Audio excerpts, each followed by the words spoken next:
Kementerian Keuangan bekalan B10, B11 dan B12 dan Kepala Pembangunan P10 di bawah Kementerian Keuangan terbuka untuk dibahaskan. Ros. Sekali saya jemput maksimum 4 ahli yang berhormat. 1, 2, 3, 4. Saya mulakan dulu, saya catat yang lain. Saya mulakan dulu dengan yang berhormat Arau 5 minit. Ya, Yang Berhormat.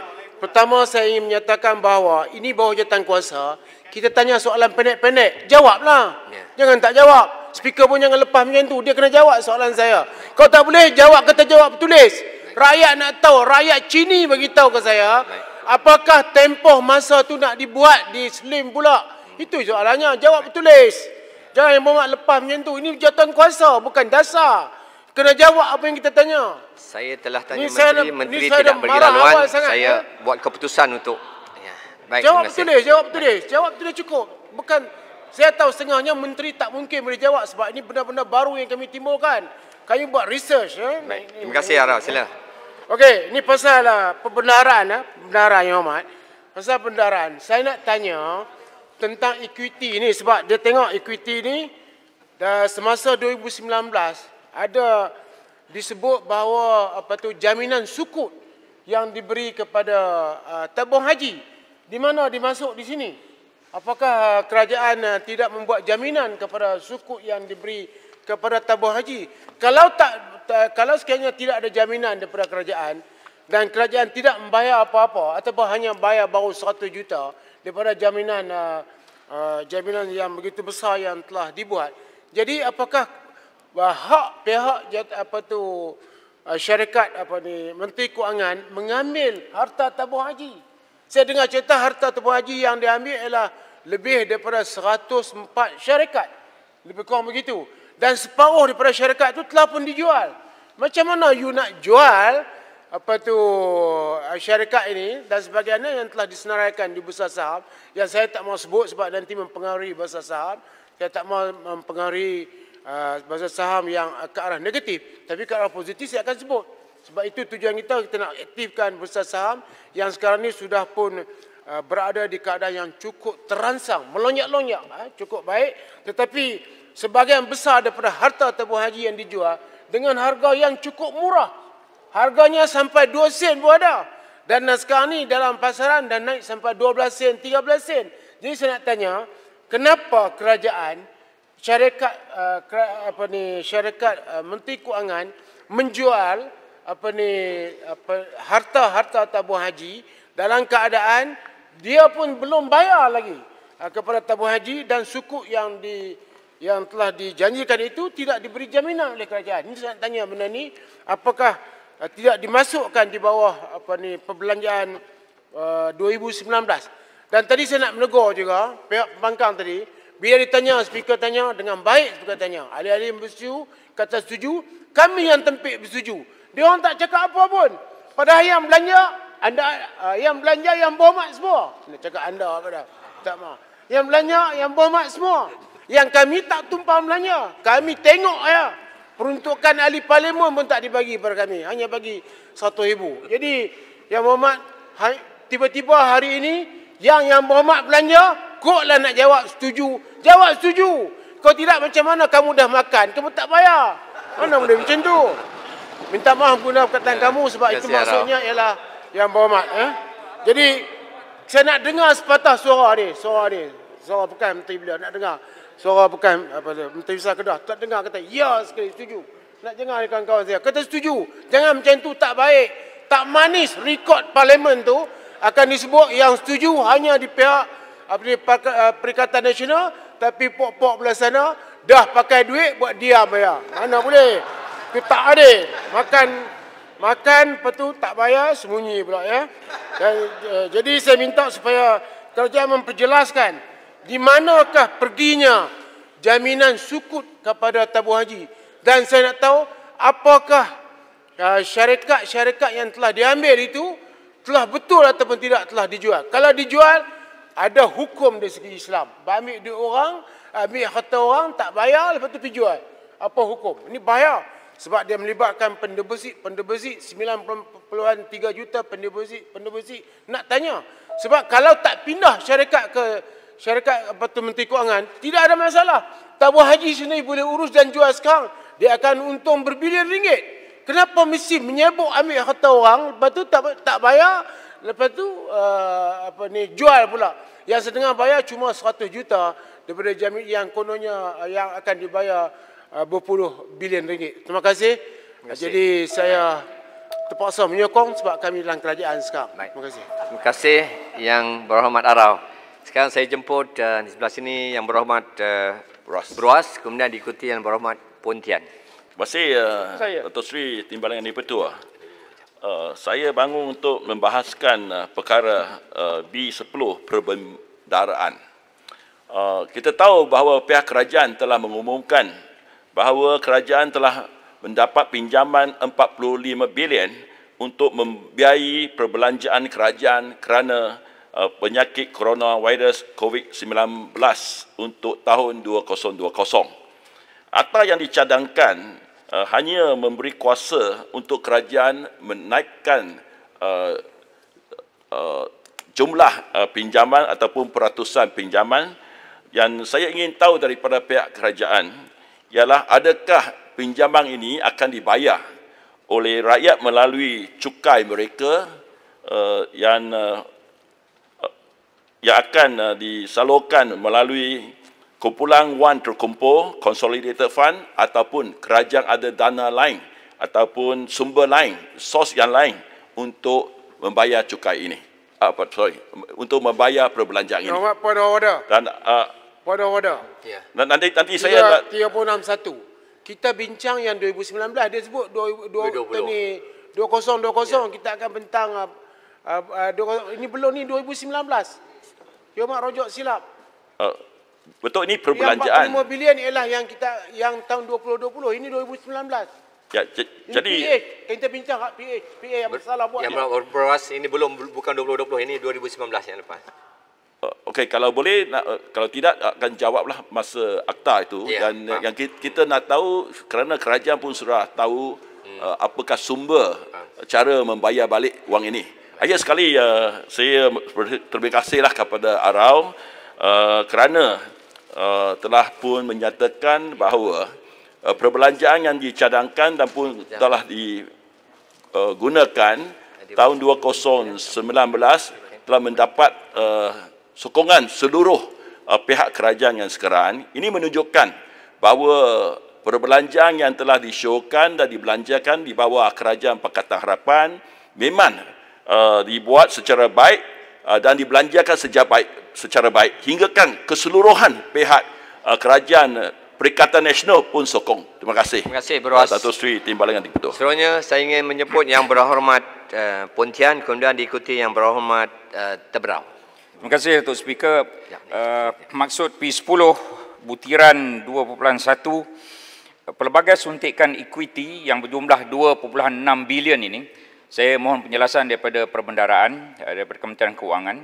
Berapakah banyak suntikan equity untuk dana infra? Di sini juga disebut Bandar Malaysia, disebut Tun Razak Exchange. Saya ingin mengetahui setakat mana kemajuan Tun Razak Exchange. Dan kita tahu bahawa Tun Razak Exchange dan Bandar Malaysia ini sebelum ini menjadi kontroversi di bawah 1MDB, tetapi diteruskan dan Tun Razak Exchange GDV-nya, Gross Development Value-nya, Datuk Speaker, ialah 40 bilion ringgit. Dan saya ingin bertanya apa terjadi tentang Bandar Malaysia, adakah ia akan diteruskan? Mengikut anggaran GDP Bandar Malaysia ini ialah 140 bilion ringgit dan tanahnya adalah amat strategik dan saya kira ia wajar diteruskan. Kalau syarikat yang berkaitan tidak mampu, maka kita cari syarikat-syarikat yang berkebolehan dan bolehlah ada partner daripada luar negara jika perlu. Itu mengenai 2.1. Seterusnya maksud B10 perbendaraan 762.9 juta ringgit fee perkhidmatan agensi lembaga hasil ini. Kenapa lembaga hasil perlu mengenakan fee perkhidmatan agensi sedangkan mereka sudah mempunyai pegawai yang dibayar gaji sebagai pegawai kerajaan, dan saya tidak faham apakah maksud fee perkhidmatan agensi yang begitu banyak. Dan saya juga ingin tahu SOP kepada lembaga hasil dalam negeri ini. Adakah lembaga hasil dalam negeri boleh terus membawa seseorang ke mahkamah? Adakah lembaga hasil dalam negeri perlu mula-mula menghantar surat pada orang yang dituduh, kemudian surat ataupun notis, dan kemudian ada rundingan yang tertentu dibuat? Mengapa ada kes-kes yang tertentu terus seseorang itu dibawa ke mahkamah tanpa diberikan surat, tanpa diberikan notis, tanpa ada rundingan? Saya ingin maklumkan pada Datuk Speaker, ia terjadi pada diri saya sendiri. Seterusnya ialah perkhidmatan am perbendaraan 1.769 bilion. Ini banyak ni. Ia adalah untuk subsidi produk petroleum tahun 2019. Saya ingin tahu perbandingan subsidi itu pada tahun 2018 dan adakah subsidi itu diteruskan untuk tahun 2020 dan setakat mana berkesannya subsidi yang tersasar begitu. Adakah kita akan melakukan subsidi yang bersasar, bukan tersasar? Bila harga petroleum kemungkinan akan naik, maka kita adakan subsidi bersasar. Saya difahamkan bahawa usaha-usaha yang telah dibuat untuk subsidi bersasar ini dihentikan, tetapi oleh kerana begitu banyak sekali duit rakyat yang digunakan untuk membayar subsidi produk petroleum kepada orang kaya pun dapat. Ya, 1.769 bilion ni orang yang ada 10 kereta pun dapat, Datuk Speaker. Orang yang ada 1 kereta dapat, orang yang ada 10 kereta besar-besar ni sepatutnya tidak memperolehi subsidi 1.769 bilion ringgit ini. 1.769 bilion ini lebih baik kalau kita buat sekolah, buat masjid, buat jalan, membantu Sabah dan Sarawak. Ia jauh lebih berkesan daripada memberikan wang tersebut pada orang-orang kaya. Terima kasih. Terima kasih Yang Berhormat Puan Tian. Sekarang saya jumpa Yang Berhormat Tebrau.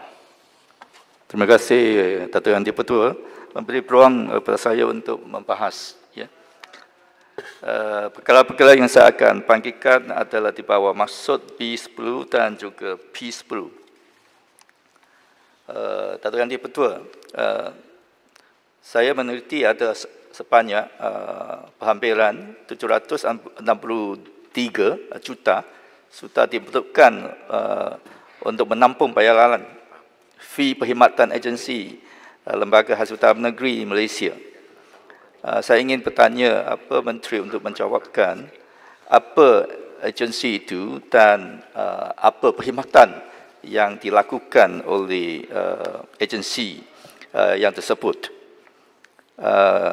Lagi soalan tambahan adalah walaupun ada banyak peruntukan tambahan sudah diberikan kepada Lembaga Hasil Dalam Negeri, ya, apakah status pembayaran balik lebih cukai terlebih bayar yang masih tertunggak di tahun 2019?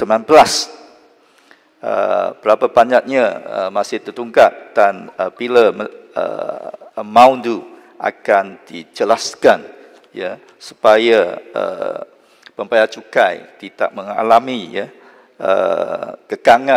kekurangan dana untuk menjalankan operasi mereka. Dalam segi apa menyelesaikan kita kata test audit atau investigation dengan izin, berapa banyak kes. Saya tahu maklumat ini kemungkinan Menteri tidak ada dalam tangan, tapi saya boleh terimalah kalau boleh memberi jawapan melalui secara tertulis. Berapa banyak kes test audit yang sudah dilakukan di tahun 2019 dan juga berapa kes investigation dengan izin yang dilakukan di tahun 2019 yang masih belum selesai, dan berapa kutipan atau hasil kutipan daripada test audit yang sudah diselesai dan juga investigation yang sudah diselesaikan.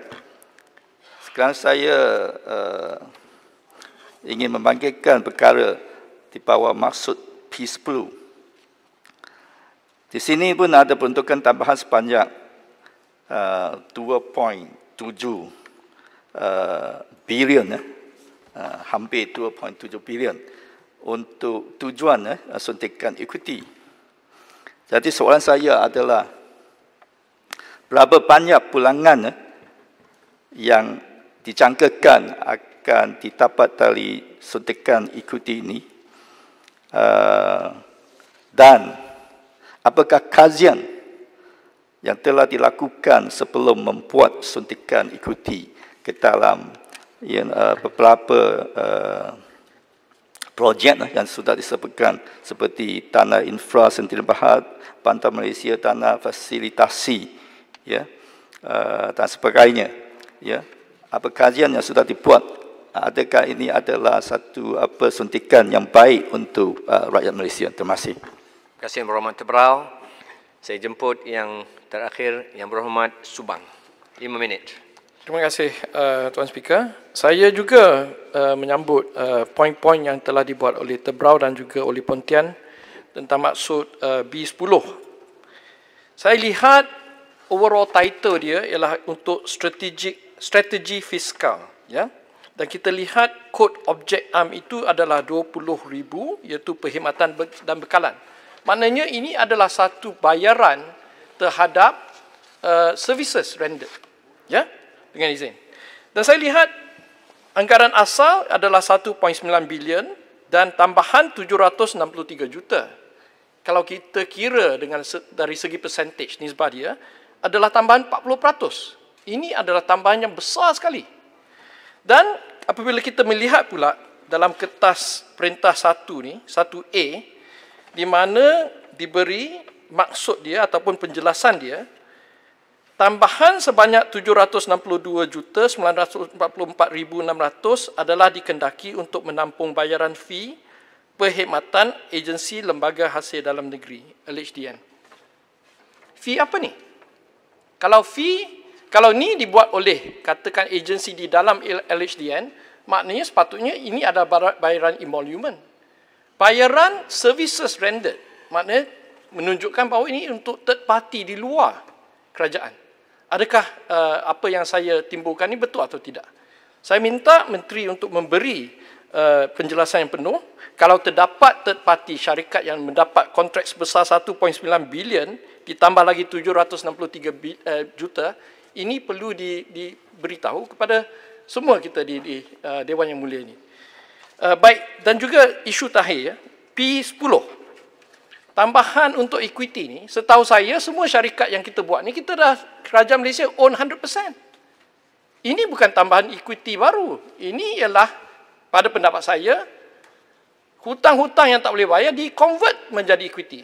Di mana kita masih ada 100%. Saya rasa amalan ini telah dilakukan oleh kerajaan-kerajaan lalu dan saya ingin tahu apakah sebenarnya cerita tentang equity injection ini. Terima kasih. Terima kasih Yang Berhormat Subang. Maka tamatlah perbahasan. Sekarang saya menjemput Yang Berhormat Menteri Keuangan untuk menjawabnya. Terima kasih Tuan Pengerusi. Terlebih dahulu saya mengucapkan berbanyak-banyak terima kasih kepada semua mereka yang terlibat dalam perbahasan peringkat jawatan kuasa bagi meluluskan anggaran perbelanjaan pembangunan tambahan pertama 2009 yang melibatkan Kementerian Kewangan. Untuk makluman ahli-ahli yang berhormat, peruntukan yang dipohon yang telah dibelanjakan di dalam peruntukan ini ialah melibatkan 3 perkara, iaitu perbendaharaan, perkhidmatan awam perbendaharaan dan juga peruntukan kepada kumpulan wang terkanun, dan juga 1 peruntukan P10 bagi pembangunan tambahan perbelanjaan pembangunan tambahan pertama 2019. Untuk makluman yang berhormat, sebenarnya peruntukan-peruntukan ini adalah bertujuan untuk maksud-maksud tertentu, iaitu yang pertama yang melibatkan lebih kurang 5.1 bilion ringgit, ialah bagi bayaran perkhidmatan fee perkhidmatan agensi lembaga hasil dalam negeri. Yang kedua bagi B11 perkhidmatan perbendaharaan, jumlah yang dipohon ialah sebanyak 20 bayaran subsidi ialah berjumlah 1.7 bilion yang telah dibelanjakan bagi maksud ini. dan ianya adalah bagi maksud bayaran subsidi produk petroleum yang perlu dibayar oleh kerajaan bagi maksud pelaksanaan subsidi minyak. Yang ketiga ialah berkaitan dengan peruntukan kepada kumpulan wang terkanun, iaitu sebanyak 1.096 bilion, iaitu merupakan pindahan lebihan hasil ke kumpulan wang pembangunan untuk membiayai sebahagian daripada pinjaman pembangunan. Manakala bagi P10, peruntukan yang dipohon ini yang telah dibelanjakan ini adalah bagi suntikan 1.282 bilion ini adalah bagi maksud pelbagai suntikan equity bagi membiayai keperluan dan komitmen yang diklasifikasikan semula daripada OE kepada DE, iaitu projek dana infra, bayaran pelunasan aset, PFI, pelunasan aset Tun Razak dan Bandar Malaysia, dan satu lagi ialah melibatkan 1.377 bilion iaitu pindahan modal dana infra sedia berhad untuk projek LRT bagi projek MRT laluan 1 dan MRT laluan 2. Berdasarkan kepada peruntukan yang diminta yang telah dibelanjakan ini, sememangnya ianya telah pun dilaksanakan, dan ada beberapa isu yang telah dibangkitkan oleh ahli yang berhormat berkaitan dengan isu-isu tertentu yang melibatkan perbelanjaan ini. Yang pertama sekali yang telah dibangkitkan oleh Yang Berhormat Pontian dan juga Subang, iaitu berkaitan dengan kenapa bayaran fee agensi perlu diperuntukkan. Untuk makluman Yang Berhormat, seperti mana yang telah pun dilakukan sebelum ini ialah kita lembaga hasil adalah merupakan satu badan yang telah diperbadankan, dan peruntukan tambahan B10 ini adalah diperuntukkan bagi membayar fee agensi LHDN. Fee agensi LHDN ini adalah satu bayaran di atas perkhidmatan mengutip cukai langsung bagi pihak Kementerian Kewangan, yang ini telah dipersetujui oleh kerajaan sebelum ini, iaitu untuk memberikan bayaran kepada atas khidmat yang diberikan oleh LHDN. Sebelum 1 bulan 1 2019, fee agency dikira berdasarkan formula 1.5% daripada kutipan cukai langsung kasar. Tetapi bermula 1 bulan 1 kadar fee agency ini telah dinaikkan kepada 1.85% daripada kutipan cukai langsung kasar. Oleh itu, peruntukan yang telah disediakan pada tahun 2019 sebanyak 1.9 bilion adalah tidak mencukupi untuk menampung perbelanjaan operasi dan pembangunan LHDN. Fee agency bagi tahun 2009 berdasarkan unjuran kutipan cukai langsung adalah sebanyak 2.6 bilion. Oleh itu, tambahan sebanyak 763 ini adalah bagi tujuan untuk menampung bayaran fee agency LHDN. Yang Berhormat Tebrau juga ada membangkitkan... Menteri, minta maaf. Subang nak mencelah. Subang. Kalau boleh. Menteri, saya tak faham sangat apakah fee ini. Fee ini dibayar kepada penjawat awam daripada LHDN atau tidak? Ataupun bayar pada third party? Sebab setahu saya pegawai LHDN ada gaji tak? Ya, dia ada gaji. Dan adakah ini program insentif untuk collect lebih? Itu saja soalan saya. Saya okey kalau ada insentif macam ni. Tapi saya tak sukalah kalau jawapan ni fee dibayar kepada third party di luar LHDN. Baik, terima kasih Subang. Tidak, Yang Berhormat Subang, sebenarnya tidak ada bayaran kepada pihak yang lain. Ianya adalah dibayar kepada LHDN sesuai dengan kehendak untuk memberikan insentif kepada mereka untuk meningkatkan keupayaan mengutip lebih cukai bagi memberikan hasil yang lebih kepada kerajaan. Yang Berhormat Tebrau, isu jumlah cukai balik, cukai pendapatan bilangan dan juga kes audit dan kutipan cukai dari kes audit, Kementerian Kewangan akan memberikan jawapannya secara bertulis berkaitan dengan soalan tersebut. Yang berhormat juga Pontian juga ada membangkitkan tentang perbandingan perbelanjaan subsidi 2018 dan 2019. Untuk makluman yang berhormat, jumlah perbelanjaan subsidi bagi 2018 ialah 7.045 juta dan 2019 adalah 667.386.32.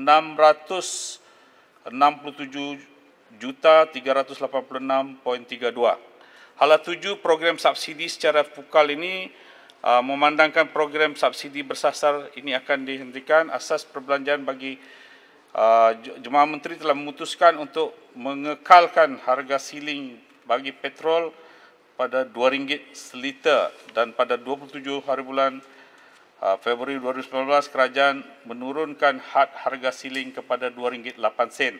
Jadi pemberian subsidi ini adalah berkait dengan penetapan harga yang telah ditentukan oleh kerajaan sebelum ini, iaitu untuk memastikan bahawa rakyat mendapat subsidi daripada pembelian minyak. Berkaitan dengan isu yang telah dibangkitkan oleh Yang Berhormat tadi, berkait dengan isu Bandar Malaysia, saya ingin menjelaskan di sini, Yang Berhormat, bagi projek Bandar Malaysia yang berkeluasan 486 ekar adalah projek strategik pembangunan KL dan dibangunkan oleh Bandar Malaysia yang merupakan anak syarikat TRX City. Bandar Malaysia akan menjadi pemangkin kepada projek Greater KL dengan rangkaian MRT, HSR dan juga komuter. Dan projek Bandar Malaysia ini adalah projek strategik jangka masa panjang yang akan dibangunkan secara berfasa dan berperingkat dengan anggaran nilai kasar sebanyak 140 bilion. Seperti mana yang umum sedia maklum, keputusan untuk meneruskan Bandar Malaysia ini adalah hasil daripada kerjasama strategik yang telah syarikat yang telah memenangi tender, iaitu IWH CREC, itu sebuah konsortium di antara Iskandar Waterfront dan China Railway Engineering Sdn Bhd. Selaras dengan keputusan tersebut, Jemaah Menteri pada 1 November juga telah meluluskan cadangan untuk di dalam pembangunan ini. Dan akibat daripada TRX ini telah daripada penularan COVID-19, TRX City telah meluluskan permohonan ICSB supaya diberikan lanjutan untuk memenuhi syarat-syarat pembelian seperti mana daripada 17 Jun 2020 kepada selewat-lewatnya 5 November 2020 dan EOT pembayaran cukai deposit dan pendahuluan dari 30 April 2020 pada selewat-lewatnya 4 September.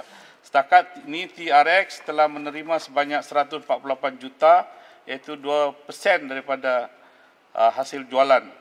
Oleh itu, saya ingin menyatakan di sini bahawa projek-projek yang melibatkan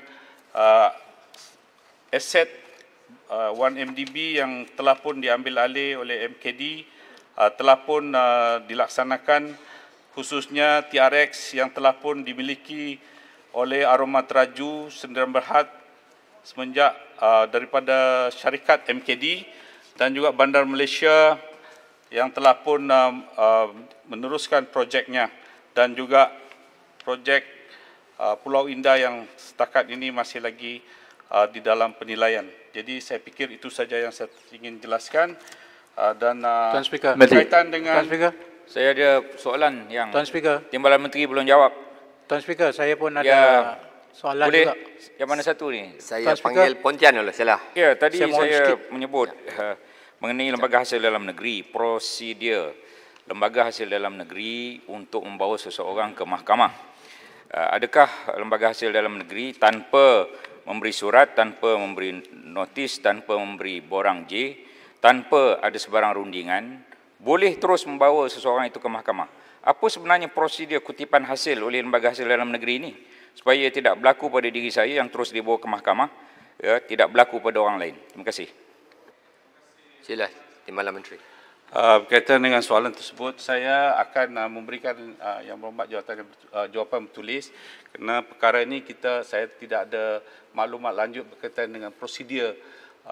Kebiasaannya apabila seseorang yang diminta untuk membayar cukai, sepatutnya diberikan notis dan juga ada juga kaedah-kaedah tertentu yang perlu dilaksanakan, misalnya membuat rayuan-rayuan kepada pesuruhjaya cukai. Tapi bagaimanapun saya memandangkan perkara ini adalah spesifik kepada Yang Berhormat dan juga untuk kepentingan ahli-ahli yang lain kita akan beri jawapan bertulis supaya kita dapat memberikan jawapan yang termasuk yang harap. Tuan Speaker.